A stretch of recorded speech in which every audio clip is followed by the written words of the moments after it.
Hey, good afternoon, everyone. Welcome to West Basin, and I want to call this meeting to order. Today is June 7th. This is a special meeting of the Board of Directors of the West Basin Municipal Water District, and this is our Caucus. So with that, if our staff could please do a roll call to determine if we have a quorum.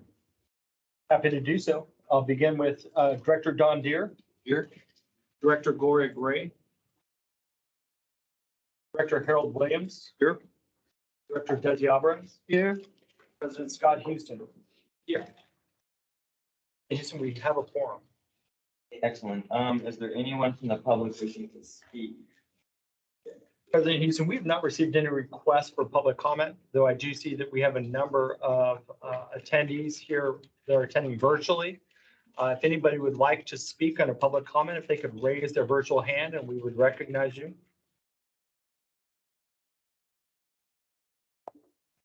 I do not see any requests for public comment.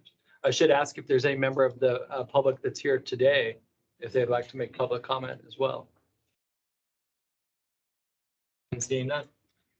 Okay, excellent. I do know we have a number of items on this agenda, and I want to make sure we are able to get adequate time. But in the interest of time, for those who are in the room, if you'll briefly just introduce who you are and which organization you're with, and then I'll probably just look through the folks online, and I might point out a couple of key people just so that, you know, in the interest of efficiency. So why don't we start over here with you? If you'll go. Nina Hawk, Metropolitan Water District. Sean Acuna from Metropolitan Water District. Kate Netting, Golden State Water Company. Anatole Falligan, Long Beach Water. Michael Hurley, Empire Utilities. Dave Pettichon, LA Water. Mark Evans, Australian, West Basin Municipal Water. Gus Mesa, West Basin staff. And Tammy Hurley, Highway West Basin. Gary Alex, LA County Waterworks. Wendell Johnson, West Basin. This is Sabrina Sue, LA Water and Power.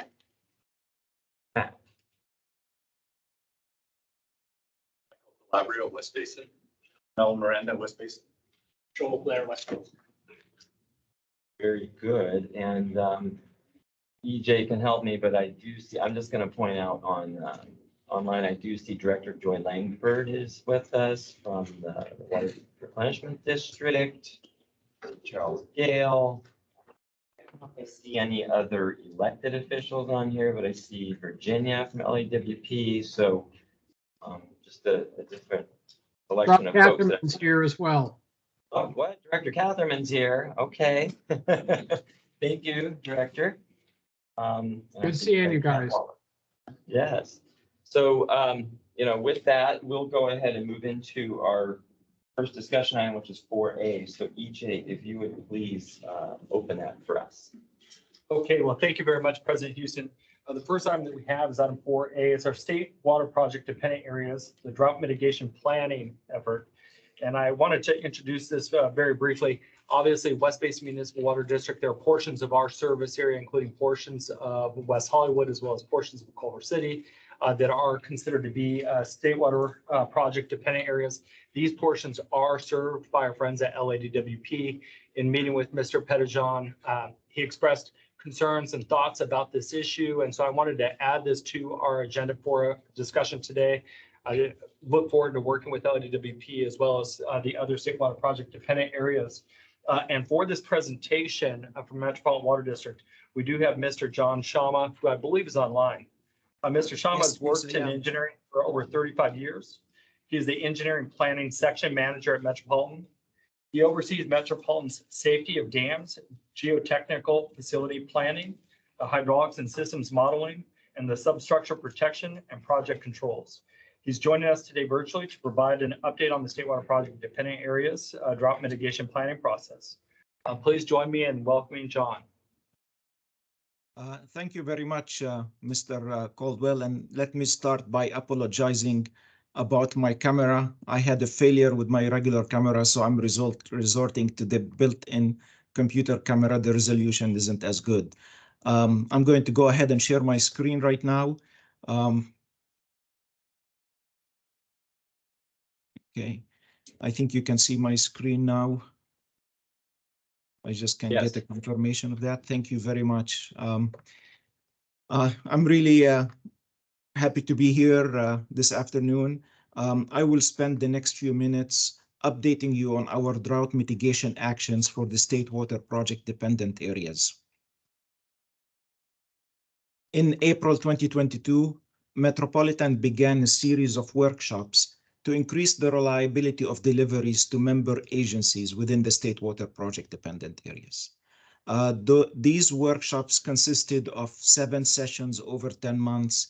The primary goal of the workshops was to identify viable portfolios of actions and projects to improve reliability within the state water project dependent areas. The collaborative process resulted in portfolios in 2 categories. The first category is system flexibility projects. These projects improve access of the state water project dependent areas to existing and potential future supply and storage. These were classified into projects for immediate implementation and projects for further development and are shown here in the brownish color. The system flexibility category included projects for immediate implementation for both the west side and the east side, and I marked these here as number 1. These projects have been sufficiently studied and are recommended for implementation based on their effectiveness in improving the reliability of the state water project dependent areas. System flexibility projects for further development, I marked them here as number 2, require additional study before a recommended specific action is identified. Metropolitan staff plans to return to our board to recommend specific actions in relation to the system flexibility projects for further development. These actions will define the attributes of the system flexibility projects that will benefit the state water project dependent areas on the west side. The process also identifies a second category. The second category is supply and storage projects that can improve the state water project dependent areas' reliability and that of the entire region. These are identified in blue as system and storage improvement projects for comprehensive studies. These actions address future supply and storage gaps identified in the IRP. The results of these studies will be incorporated in Metropolitan's One Water implementation, or what we are referring to right now as our Climate Adaptation Master Plan for Water. These projects can potentially provide significant regional benefits and require comprehensive studies to confirm these feasibility, sustainability, and cost effectiveness. In subsequent slides, I will describe each one of these portfolios. This slide shows the system flexibility projects for immediate implementation. They include the 4 projects that make up the Diamond Valley Lake to Rialto program and the 3 Valley MWD Miramar pump back upgrades, which together can move up to 108,000 acre-feet into the eastern state water project dependent areas. The graphic also shows the first phase of the Sepulveda pump station project and the Burbank B5 to B5A shift projects.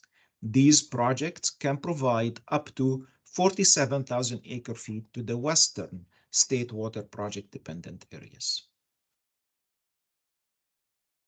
This slide shows the system flexibility projects for immediate implementation on the west side. These are the projects that benefit agencies along the Rialto feeder. Okay. These projects have already been included in Metropolitan's capital investment plan. The Wadsworth bypass contract is now under construction with an anticipated completion date by the end of next year. The inland feeder Rialto intertie project will be advertised soon with an anticipated completion date of March 2025. The Badlands surge tank is scheduled for award in October, and construction is scheduled for completion in March of 2025. The Foothill project is in final design with a target design completion date of later this year. A procurement contract for two 54-inch butterfly valves was awarded earlier this year. A separate contract for a large diameter isolation valve will be advertised later this month. We believe we can complete this project also by March of 25. The estimated cost of these projects is about $90 million. Metropolitan received a $50 million grant from the state, and it plans to spend that money on the completion of these Rialto projects. This slide shows the system flexibility projects for immediate implementation on the west side. They include the Sepulveda feeder pump station project phase 1 and the Burbank B5 to B5A shift project. The Sepulveda feeder pump station project is an alternative delivery project, and the RFQ for the design and construction of the project was issued earlier this year. We expect to go to the board for selecting an entity that would build this project in about September-October timeframe. The estimated cost of this project is about $95 million.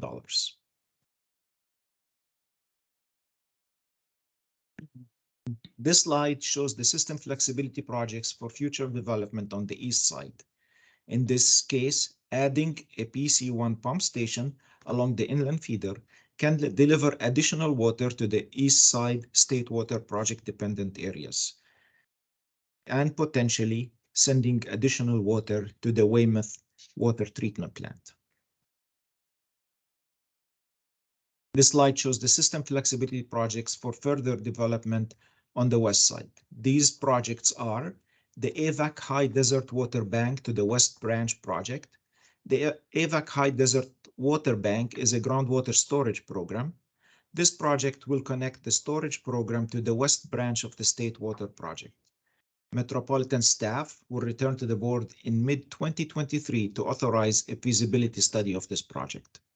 The second project is the East-West Conveyance, where Metropolitan will continue working with the State Water Project dependent agencies, especially those on the west side, to identify the specific attributes of the project.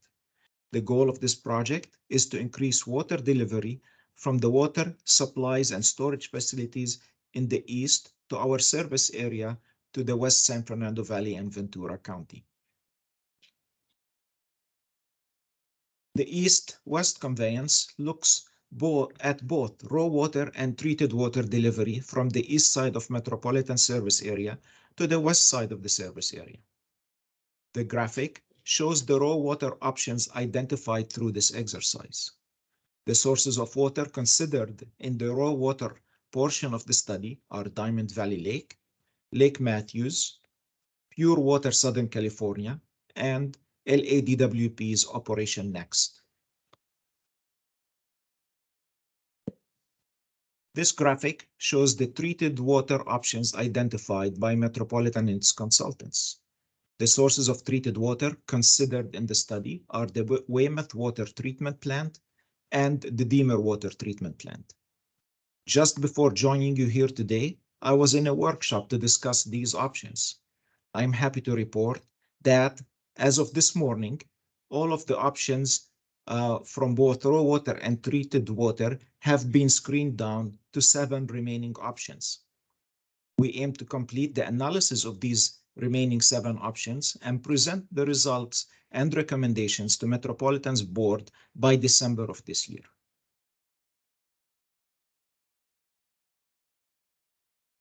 The supply and storage improvement projects for comprehensive studies address the gap in future supply and storage identified in the IRP. The results of these studies will be incorporated into Metropolitan's One Water implementation, or what is now known as the Climate Adaptation Master Plan. These projects can potentially provide significant regional benefits and require comprehensive studies to confirm these feasibilities. Sustainability and cost effectiveness. They include surface water storage 3, 1. studies, desal studies, local projects, and of course, the pure water Southern California enhancement. I will just use one of these examples and talk about one of these as an example. And I will address the surface water storage study. In order to ensure the resilience of Southern California to both drought events on the State Water Project and seismic events in the Bay Delta, Metropolitan is about to complete phase 1 of a surface storage analysis that identifies all possible surface water storage locations in the West San Joaquin Valley and in Southern California. The study identified 7 possible surface water storage sites south of the Delta in the West San Joaquin Valley area. After applying the screening criteria, the team determined that about 23 sites have a high potential for water storage.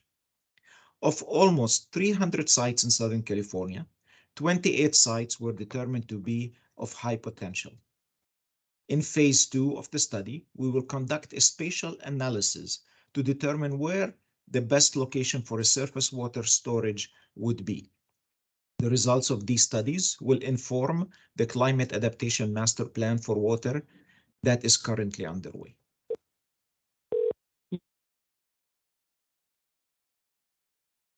Metropolitan staff will return to the board later this year to seek approval to award the remaining 3 contracts that complete the DVL to Rialto set of projects. Metropolitan staff will continue identifying funding options and developing design, construction, and operational terms for the Three Valley Miramar pump station upgrades. Metropolitan staff will also return to the board later this year to award the contract for the design build of phase 1 of the Sepulveda feeder pump station. We will continue to identify funding options and develop terms for design, construction, and operation for the Burbank B5 to B5A shift. For flexibility projects for further development, Metropolitan amended an agreement to expand the feasibility study of the East-West study earlier this year, and we will seek a board action later this year to study the AVAC to the West Branch project. Metropolitan will continue studying supply and storage projects for evaluation under the Climate Adaptation Master Plan. This includes surface storage, pump-in storage, desalination studies, among others. We plan to go to the board later this year to seek, well, actually this month, maybe that will be next week, to seek approval to award the contract for a desalination study. Metropolitan plans to continue its collaboration with its member agencies by continuing the 3 collaborative efforts that are initiated to address water infrastructure connectivity limitation within Metropolitan system. These efforts include the State Water Project Principles meetings, the drought mitigation workshops, and the East-West conveyance workshops. Finally, Metropolitan will continue working with the Los Angeles Department of Water and Power on options to integrate Operation Next Water into Metropolitan's Pure Water Southern California backbone system to extend water availability from this program to the State Water Project dependent areas. We intend to return to the board in December 2023 to provide recommendations for an updated conveyance and distribution flexibility portfolio. We have scheduled numerous meetings and workshops to continue our collaborative effort. Here's a glimpse at some of the workshops that have already been scheduled for later this year. Thank you, and I'm happy to answer any questions you may have. Excellent. Thank you, John, very much. And yeah, I'll open it up to any questions or comments from those in the audience here, or if you're online, you can try and raise your hand. That's ideal. But anybody have a question, a comment, a thought? I see Dave. Okay, Dave Petty. John, can you go back to the slide where you show what the yield from like the east-west, you showed it at 166, payback at 125. Look back. Further Yeah, back? Yes. Go Go forward one slide. I think it's one more. Okay. No, it was the one you just had with the little map on it there, John.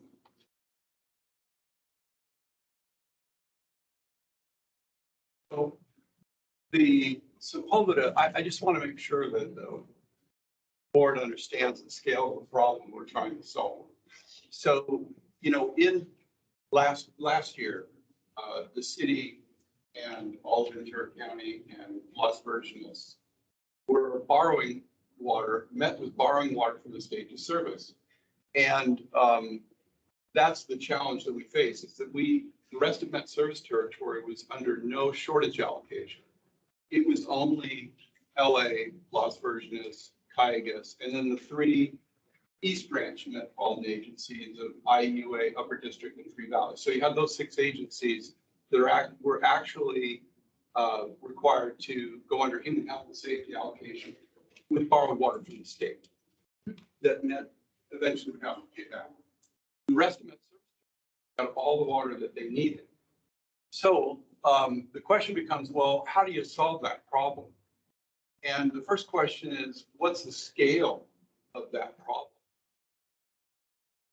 And John's got it right here. You've got to look at the flow demands for those member agencies. Now, on the East UA, Three Valleys and Upper District, and John, you correct me if I'm wrong on any of this, Metropolitan's come up with really good solutions to be able to move water from the east to those member agencies so that they don't have that problem again.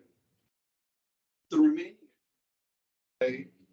Las Virgenes and Caucus, who still don't have that connected capacity that the rest of member agencies enjoy. So the way to solve that problem is try to get them that connected capacity. So you look at these and you have to ask yourself, okay, is 60 CFS and 7 CFS, and John, I think you mentioned earlier that you had 47,000 acre feet a year that was going to be available from the Sepulveda. Was it a combination of the Sepulveda pump back and B5 to B5A? That was 47,000. So you That's get about correct.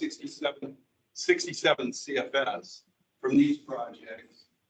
And if you look at the Antelope Valley banking project, you add another 125 CFS. That's correct. So you're in and around, 200 CFS. But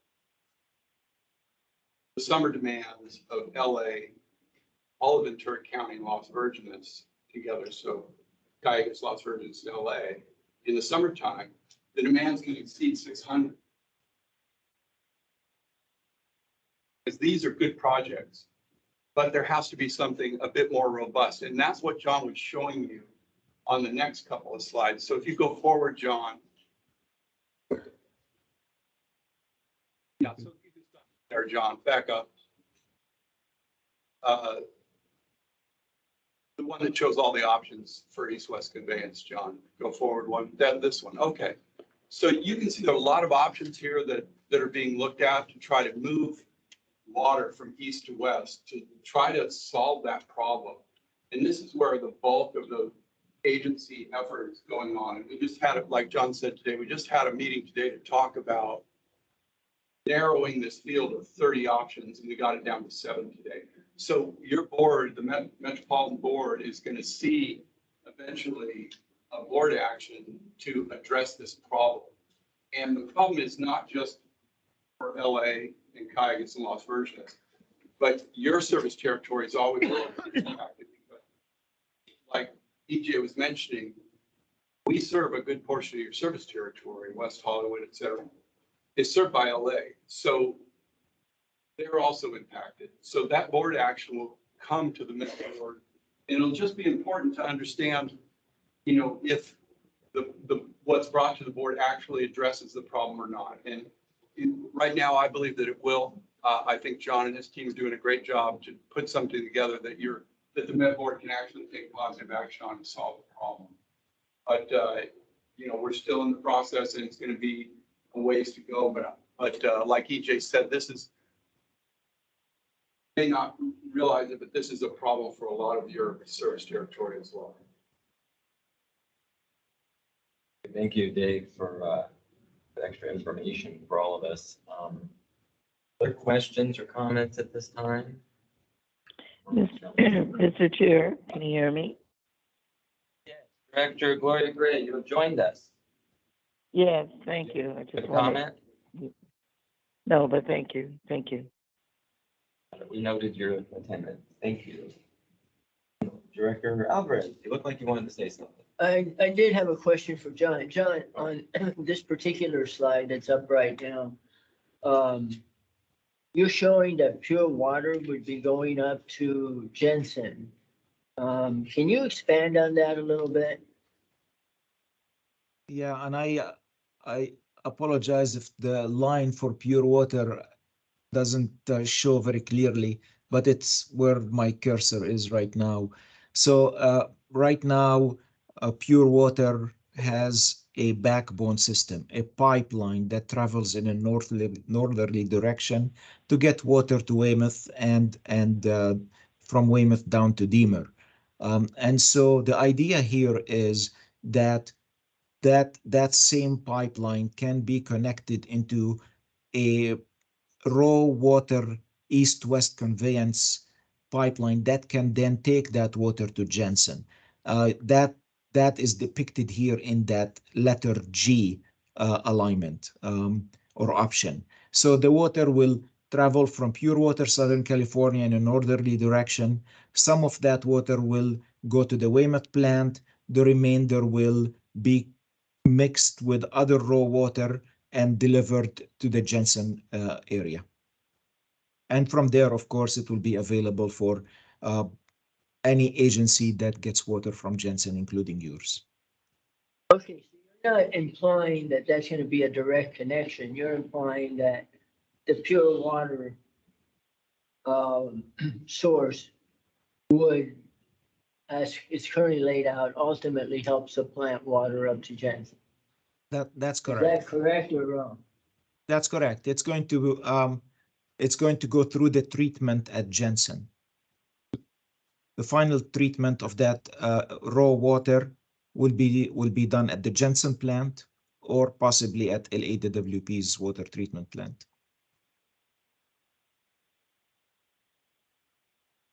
Okay, but what's going to be the conveyance mechanism to get it from pure water source to Jensen?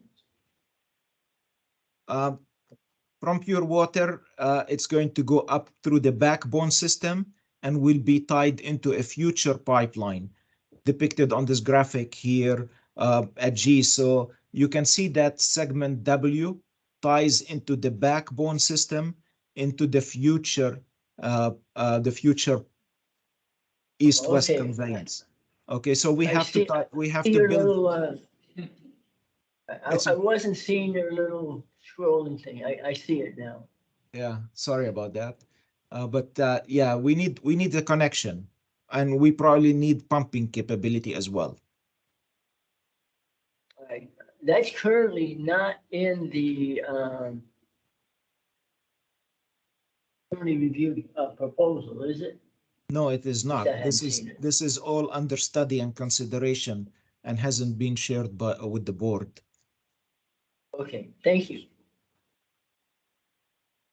Very good, thank you, Director Alvarez. Any last questions? I don't. EJ Caldwell, go ahead. I just have a brief question for you, John. You mentioned that the feasibility on the east-west conveyance system that I think Director Alvarez was just mentioning. In your slide presentation, I thought I saw that the scheduled completion of that study would be December of 2023. Is that currently on track? That is on track. That's correct. Yes. We made the promise to the board to take this to them in December, and we plan to meet that deadline. And we are on track. Excellent. And I have one last question, John. On that last slide, you don't got to flip to it, but the upcoming collaboration workshops with member agencies. So who attends these workshops? So the East-West conveyance workshops, usually the State Water Project dependent agencies attend those. And we usually have the drought mitigation planning workshops where all of the member agencies attend and they get briefed at the work that's being done by the East-West conveyance member, agency. So the July 28th would be a workshop for all member agencies, and all member agencies will be briefed on everything we have been doing. Great, excellent. Thank you very much, John. Well, we really appreciate it. One final thought. What was that? I'm about to move, yeah. Unless- question. One more thing from Director Alvarez. Yes, go ahead. John, if you could go to, it's page 13, I'm quite sure which side that is. Go back, what you have up there now. Anyways, it's a surface area, surface storage study area. Yeah. Yes. Okay, when you define high, or can you define high potential, and is there a difference in the definition of high potential between the West San Joaquin Valley potential storage sites and the Southern California sites? If it's a high potential site, that means it went through our screening criteria, and it didn't, and the screening criteria determined that it is a very viable site. It has to do with the viability of each site. So when it's a high potential, that means it has the capacity, it has the geology is amicable for the construction of a reservoir. It is close to our distribution system. It can effectively be used for quick put and quick take if we have to. So we have a screening criteria that we've put together, and we ran all these sites through that screening criteria, and they were all scored. So the high potential ones are the ones with the highest score, if you will. If it's possible, can you forward us a copy of the screening criteria that is used? Absolutely. And then also, just follow up on that, can we get a copy of the high potential sites both in the San Joaquin Valley and in Southern California? Yes, that's all available. We plan to publish a report on all of this here very soon. So we're in the process of writing the report now, and that will be available to everybody very soon. Writing the report, just as a follow-up to this meeting, can you maybe just send us just a bullet list of what those are? Yes, absolutely. Thank you. Thank you. Thank you, Director Alvarez, and thank you, John, for this good presentation. Really appreciate that. I know we got a couple other items to get to. I do want to just note, I see on here that I think it's Director Leticia Vasquez from Central Basin is online as well. And I see both Rob Bestie and Chuck from Torrance. So anyways, with that, moving on to the next item, EJ 4B is in boy on the Colorado River. Yes, thank you very much. I know most of you have all seen a great deal of news related to the Colorado River.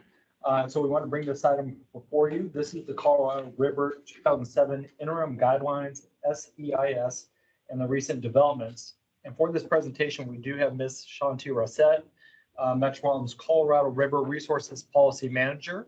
And she's joining us, I believe, virtually today. And she will be providing updated information on the consensus-based proposal and interim guidelines. So take it away, Shanti. Thank you. I'm going to share my screen.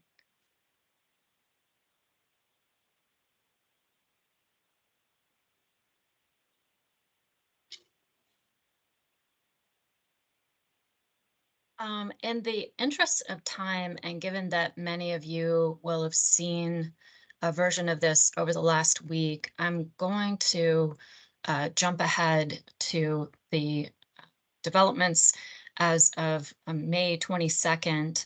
And at that time, there was an announcement of a proposal by Arizona, California, and Nevada to conserve up to 3 million acre feet, or at least 3 million acre feet of new water through 2026. And the 7 states sent a request to Reclamation to pause the comment deadline and analyze the Lower Basin Plan. And Reclamation, in response, temporarily withdrew the SEIS to perform the analysis.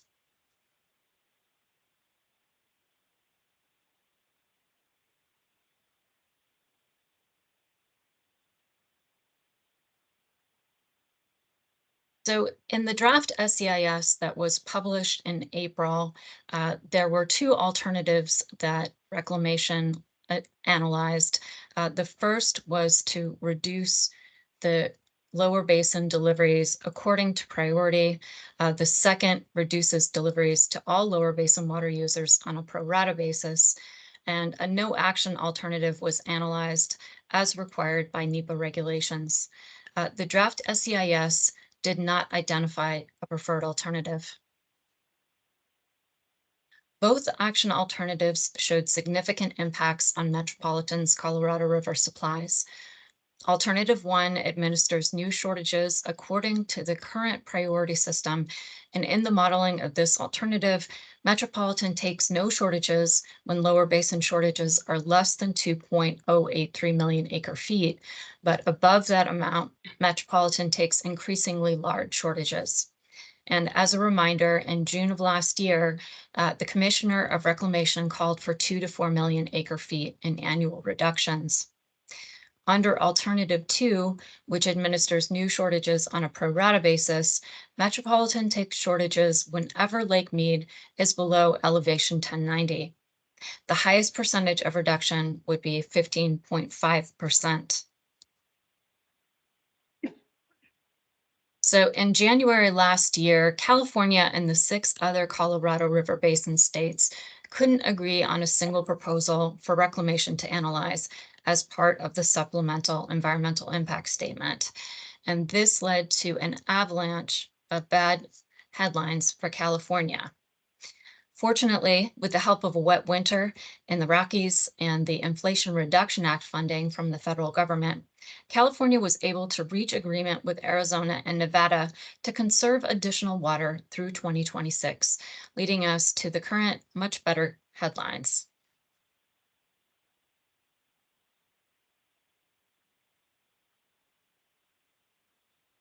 So I'm going to walk through the elements of the Lower Basin Plan with an emphasis on those that are most relevant to California and to Metropolitan in particular. California and Arizona and Nevada's Lower Basin Plan proposes a minimum of 3 million acre feet of system conservation starting in 2023 and through 2026.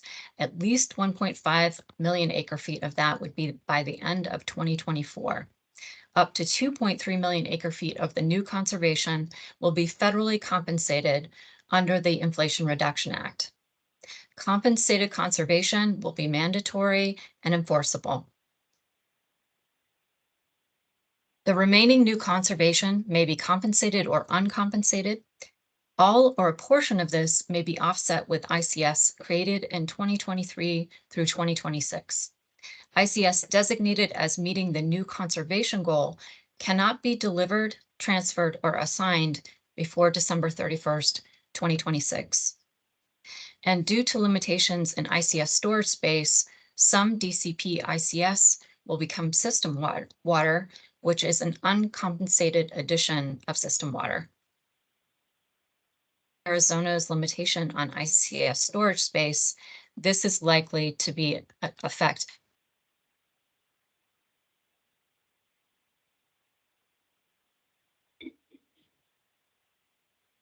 Are you still seeing it on the screen?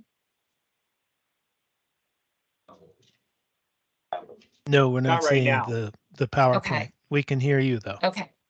I'm going to try again.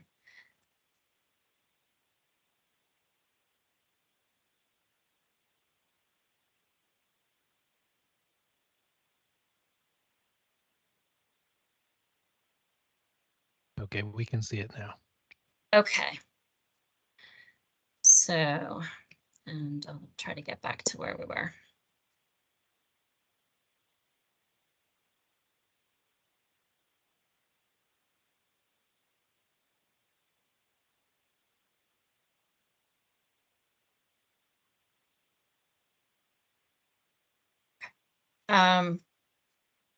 Glen Canyon Dam operations will be consistent with the 2007 NROM guidelines and DCPs. And reclamation may act independently to protect Lake Mead elevation 1000 and Lake Powell elevation 3500. Annual releases from Glen Canyon Dam may be reduced to protect Lake Powell elevation 3500 to no less than 6 million acre feet under specified conditions. Reclamation has temporarily withdrawn the SEIS in order to analyze the impacts of the Lower Basin Plan. After Reclamation has completed its analysis, it will publish a revised draft SEIS and receive comments on the draft. During this time, states, water users, and the Bureau of Reclamation will develop implementing agreements, which would require board authorization before Reclamation issues the final SEIS and record of decision, which should happen by the end of this year. Metropolitan is engaged with the Basin States Interior Department and other Colorado River contractors to reach consensus on this preferred alternative. Throughout the process, Metropolitan will focus on the objectives of protecting Metropolitan's intentionally created surplus stored in Lake Mead and Metropolitan's investments with our agricultural partners, and building support in Metropolitan's position. Given the improved hydrology this year, our hope is that we can both take this moment to achieve meaningful reductions of water using largely IRA money and reach consensus on the operations of Lake Powell and Lake Mead through 2026. And Reclamation is planning to issue a notice of intent this month to formally initiate the post-2026 process as well. This concludes my presentation. I would be happy to answer any questions. Very good. Thank you, Shanti. Any questions or comment? I see Dave Pettyjohn. Shanti, can you go to slide 10, please?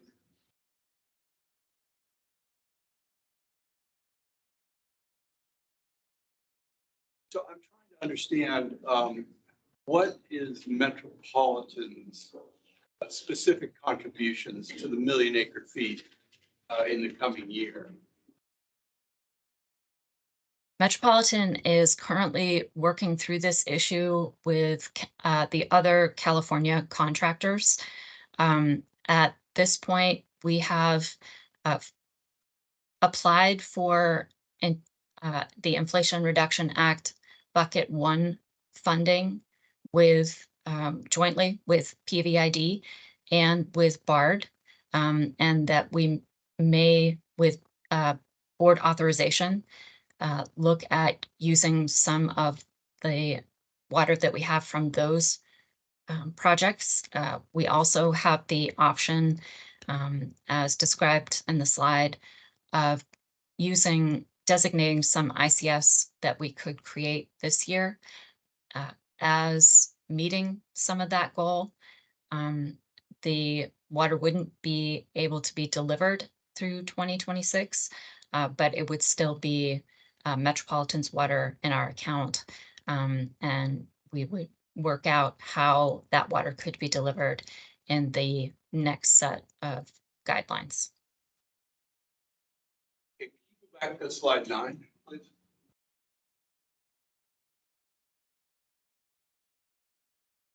So over the next 3 years, we've got to come up with Arizona and Nevada 1 million acre feet a year. And so you mentioned that we're going to try to get compensated under the IRA. Can you tell us how that IRA money, if we do get it, will be used? So we have been looking at using IRA money as part of our BARD seasonal fallowing and of the PVID fallowing for the next 3 years. So if you would, I'm assuming that would produce a little over 100,000 acre feet of water. Is that in the range? It would be more than that for PVID. Okay, and then the difference between that and what would be Metropolitan's total obligation. Do you know what Metropolitan's share of the 1 million acre feet next year would be? So we're still working through that with the other California contractors.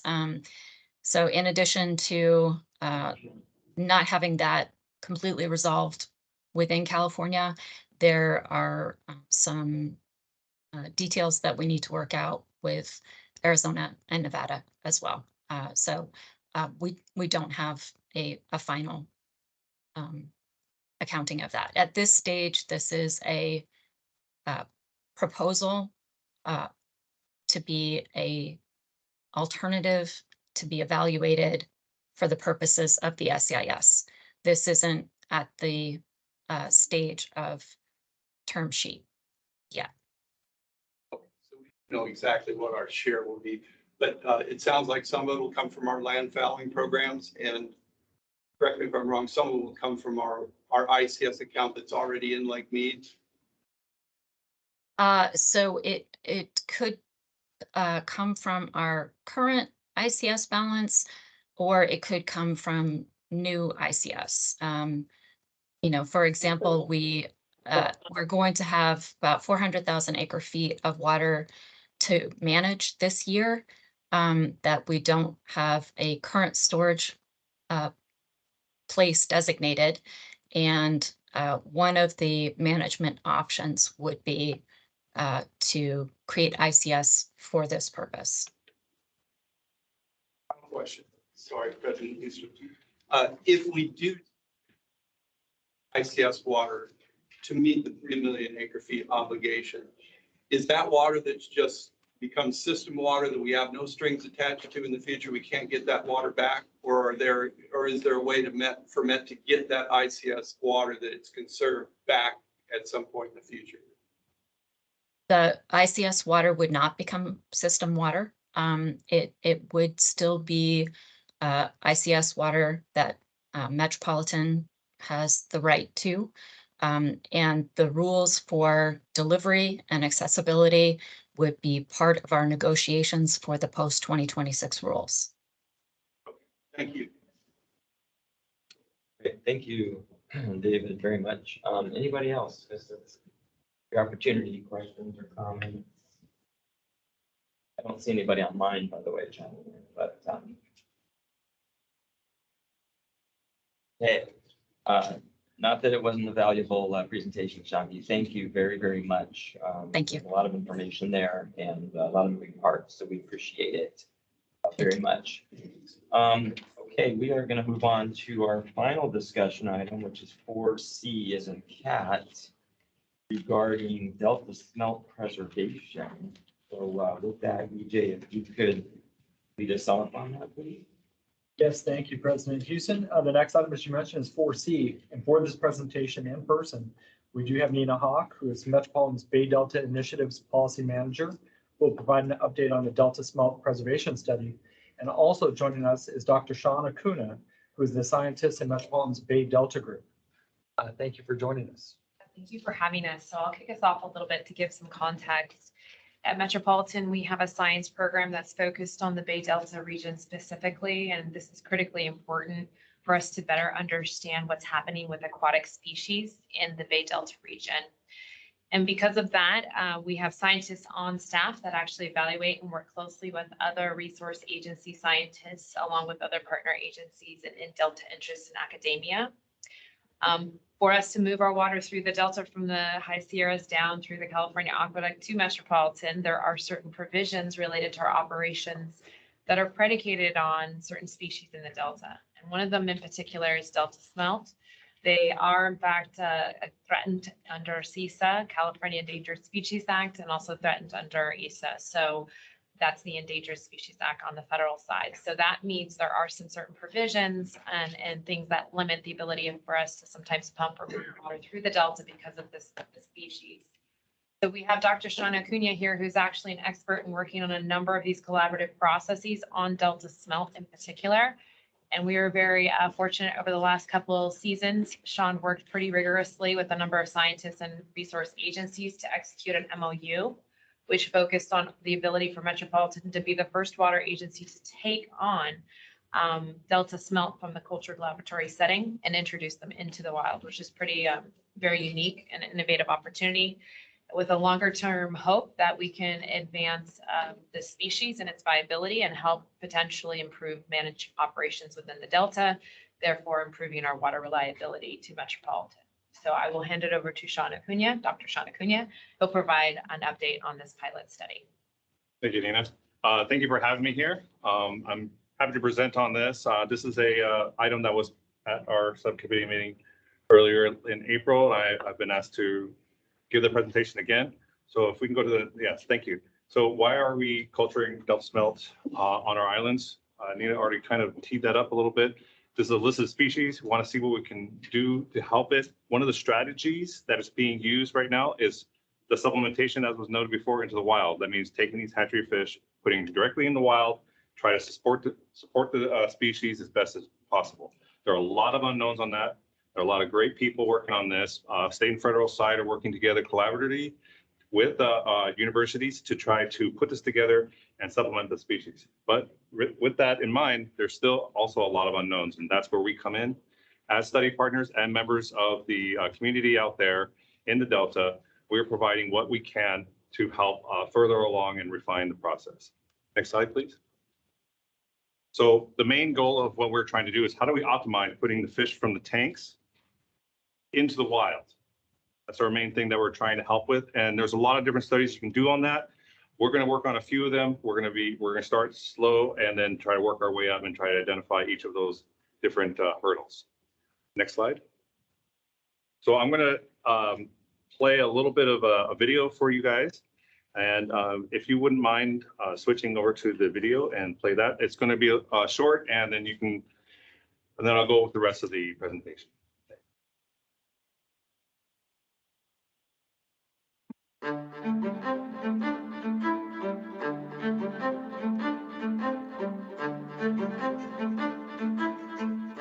We're here today to start our second deployment of our pilot propagation study, where we are putting Delta smelt out on the islands in our cages, and we're working with UC Davis, our partners with USGS, Department of Water Resources, and U.S. Fish and Wildlife Service, in hopes to study Delta smelt and how best to culture them out in more naturalistic settings.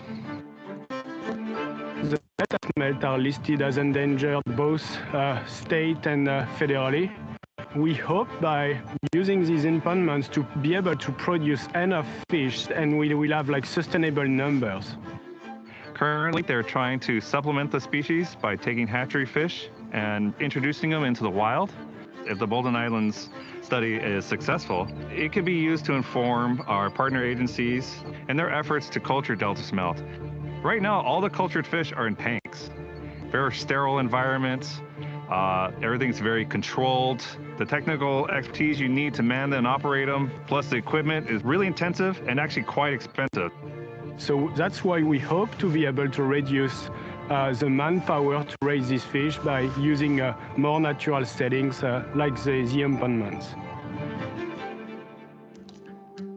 Using ponds is a low-cost and a very effective way of culturing Delta smelt in much larger capacity. You can scale those up much more quickly, much easier than you could these tanks.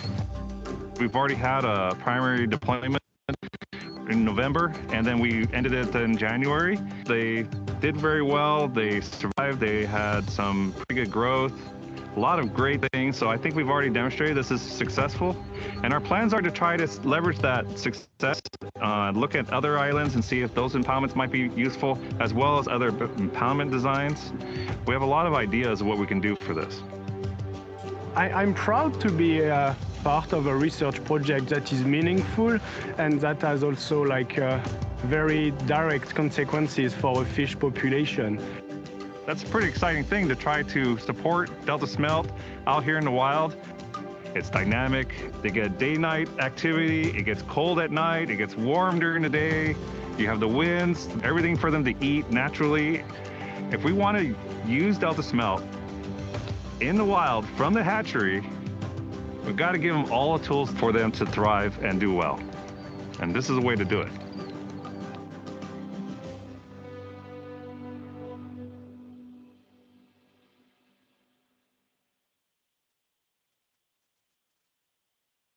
Thank you. You can go to the next slide, please.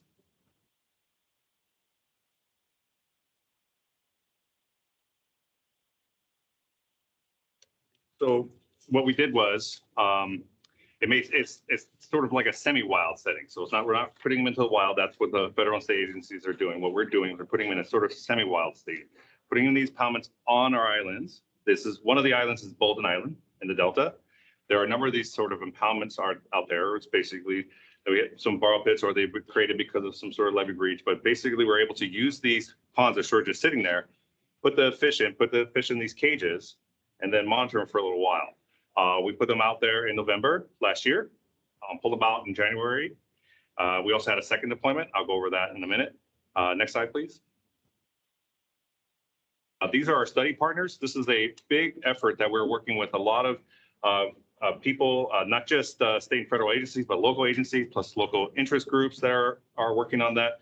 We have a lot of local constituents that have been interested, brought them out to the islands to take a look, and we have participation with some member agencies and some groups out there. So it's been really helpful working with the University of UC Davis, the U.S. Geological Survey, FedFIRA, and Department of Water Resources, as well as U.S. Fish and Wildlife Service. All of them have been very instrumental in helping us out here on this project. We've been working collaboratively on this effort. Next slide.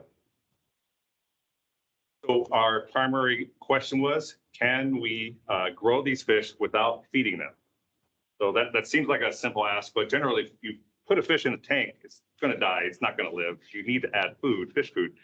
These ponds are somewhat naturalized. There's a lot of fish in there already. There's food already growing. Can we put in these ponds and they'll grow naturally on their own? This way we can actually test how well the cages work, how well they'll do systematically in a more wild setting, and still retain the fish and monitor how well they did. A lot of these supplemental fish that are put out in the wild, it's very difficult to recapture them. You have to put a net out there. You have to be kind of lucky to get them back. This way we have the known numbers, how long they've been in there, what they've been doing, and where they're going. Next slide. So our first deployment, as I mentioned, was in November. Our second deployment was in February. Both were very successful. Go to the next slide.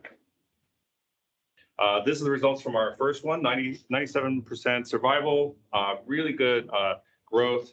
One pond did better than the other, but generally they all did really well. And I think, as I mentioned, very successful deployment. Second deployment, little bit lower survival. We had some temperature spikes, but that's what was expected. We're actually trying to test whether they can handle the warmer temperatures.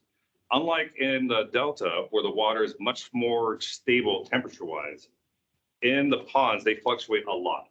So we started seeing those spikes. Also, other conditions varied as well. We can use this information to help with our study partners out in the Delta, to help them provide what they need for Delta smelt and supplement the species that support it. Next slide. So we're hoping to do maybe another deployment this fall, winter. We're seeking funding on that. So that's what we're looking at to the Prop 1 and Prop 68 proposal solicitation that they have every year. And we're going to try and see if we can help inform additional projects such as the Marsh Pond Complex, which has been discussed among the committees, as well as I mentioned before, the overall state and federal supplementation effort. And we're working closely with our, at least our state side, very, very closely, and some of our federal partners on how to best inform that process. So we're doing this very collaboratively. that concludes my presentation. I'm very happy to field any questions you might have and anything you might need to know. Thank you. Great, thank you very much, and thanks for the video. And are there any questions or comments? Oh, wait a minute, I see two. Actually, I'm gonna skip Dave for a second. Yeah, Jennifer in the back, please. You mentioned at the beginning of your first, Jennifer with West You Basin. speak up just a wheel. Yeah, definitely. Jennifer Vasquez with West Basin. My question was related to something you mentioned earlier about this being kind of an innovative way of doing this. Is there a reason why state and federal hasn't, gone this direction in the past, or have they considered it? I guess, why haven't they attempted it in this way to conduct this type of study in the past? Have you a sense of why that might be? Yeah, so this is actually, there's a lot of benefits to this, but also there's a lot of upfront costs. Not everybody just has ponds laying around for them to just utilize and leverage. That's one thing. The other thing is that they're right now already pretty well taxed with the innovations they're already working on, such as expanding the scale, even supplementing in the first place. A lot of people didn't think we can even transfer the fish out to the Delta to supplement. They would just all go in and die. Last year, they did it. Successfully recovered fish from their surveys, and that's a great feat because some of the river is bigger than this building, and you have a little net going in there, and you still capture the double smelt. That's really great success from that supplementation effort. So they're already doing quite a lot. As study partners, we're sort of working in parallel, helping them out with those other things that we can explore. They might not have the time or the capacity to do so. To add to that a little bit as well is philosophically what we're seeing with the fishery agencies is, especially given this last drought, there's been a lot more desire and hunger from the heads of the U.S. Fish and Wildlife Service NIMS and from CDFW specifically to really be looking at supplementation, because there's these, this real awakening with climate change and the impacts we're seeing on our systems, that they're going to have to be looking at all tools in the toolbox, and this is one of them. Supplementation has been done, for salmon and other species, but now it's really becoming something that's of greater importance, especially with CDFW. Dave Pettyjohn. So let's say we're successful and we're able to cover the species and help it rebound. What next? What's the end game here for Delta recovery in the Delta? Let's say it recovered. What impact would that have on our water supply? Well, I can add a little bit on that. So as a listed species, they already have a direct impact on our water supply because we have to mitigate any actions to them, and we have to control for anything that may cause a problem. With their being in a recovered status, that reduces that need and provides more flexibility in our operations.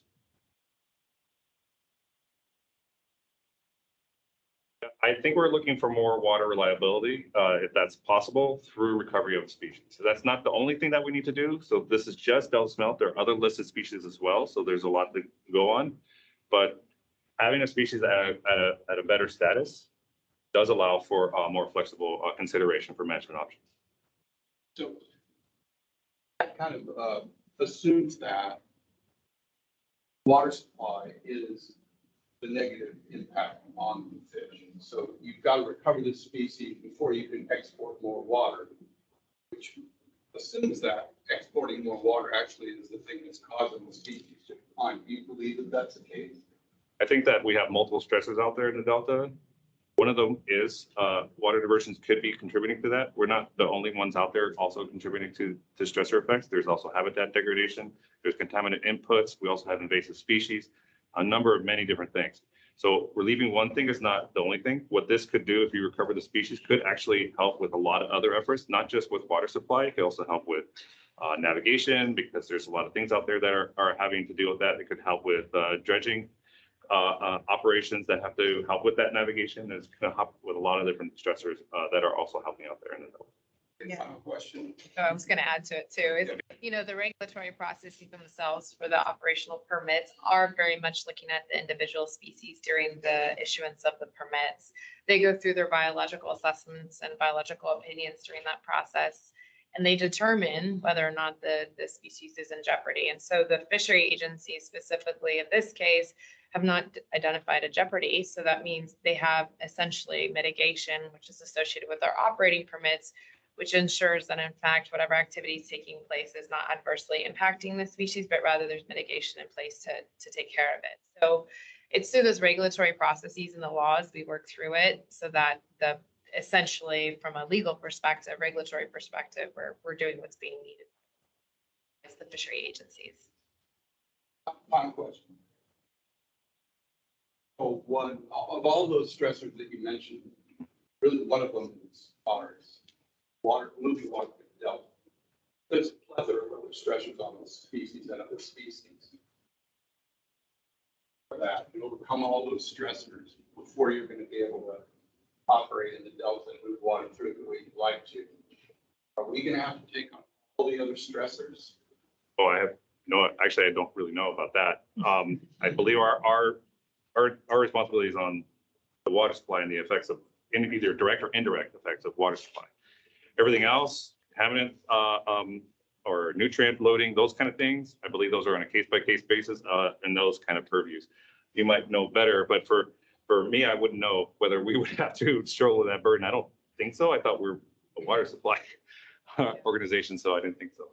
Yeah, we're held accountable under the operating permits for moving the water, you're right. But the other stressors, when you get into water quality or degradation related to nutrients, et cetera, that's going to be under the state board's purview and their requirements with whether it be runoff or discharges from the delta, through other waste discharge permits from sewage treatment plants, et cetera, are also going to be held accountable for any contributory effects to the delta as well. So there are other regulatory processes for other users in the delta. Just to name a few, but there are larger forums where we're going to be pushing and looking for additional efforts by other users or I would say uses in the delta or beneficiaries of the delta, and we do that. We work collaboratively in other areas like aquatic species and weeds as well, which isn't our fault, but we know it's really important. It's part of the bigger picture, and we want to make sure it gets resolved. Hey, excellent. Thank you. Any other questions or comments?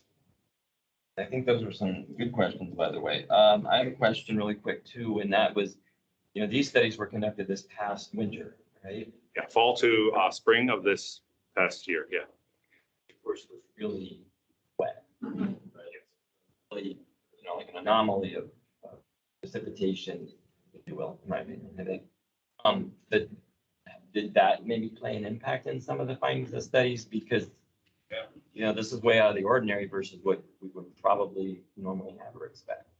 It actually really just impacted the second deployment. So the first deployment, we expected it to be cold and somewhat wet because it was in the fall to January period. So that's generally, we're safe to assume that it'll be cold, somewhat wet. It was actually in the second deployment that became more difficult because we actually had trouble deploying the fish. We had to access the ponds. The ponds are in the middle of these subsided islands and there's a lot of ag, and these aren't just regular roads. A lot of these roads are dirt roads, so there was just mud. And so trying to get to these ponds were a little bit harder that way. And then the other thing that we were able to benefit from is that we deployed during a time where it was cooler. So the second deployment was designed to look at when it was warmer. So I think our 90+ survival, I was actually expecting it to be lower, but it was so cool in temperature that we really didn't hit too high temperatures until like later part of the deployment. So it helped with the survival, but it wouldn't have impacted the study, which changed. I would think the numbers would be a little lower if it was warmer, basically. Are you going to do another study this coming winter, or is this done for the moment, or how does that work? Well, as we're working with our study partner on this, they're really excited about going further things. So there's already UC Davis already has some ideas what they want to do with the larvae, the young. So one of the things that might be limiting them is how well the larvae are doing to become adults. Another thing we're working on is another innovative idea is these floating wetlands. And these floating wetlands are a concept that's being part of this marsh pond complex that you may have been briefed on in the past, that is talking about creating these sort of artificial wetlands for purposes of providing benefits to fish. When you provide those benefits to fish, you have to test whether they'll work. And we're going to try and test some of those, how well they'll work, either this fall or the following spring. All right, well, thank you very much. Any other questions or comments? Sure, I don't see anyone online. Nothing needed. I just want to say thank you, everyone. Thanks for everyone who's here in person, as well as those that are online, and thanks so much for the good presentations. And of course, all of this is available through the agenda packets and through the district. So that's good that anybody who wants to find these can get them, or let our staff know we can get your copies. With that, I'm going to move to our final items, which is director's comments or future agenda items. So my colleagues on the board, are there any comments or future agenda items? Okay. Dr. Gray, are you still there?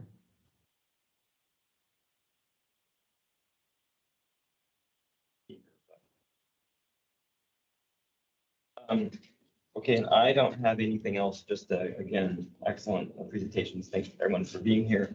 And with that, it says here, our next scheduled meeting is on July 5th, 2023, so right after the holiday. That's our next caucus meeting, and also the upcoming Metropolitan Committee meetings are this Monday and Tuesday, the 12th and 13th, right, the board meeting. So with that, a good meeting, and we are adjourned.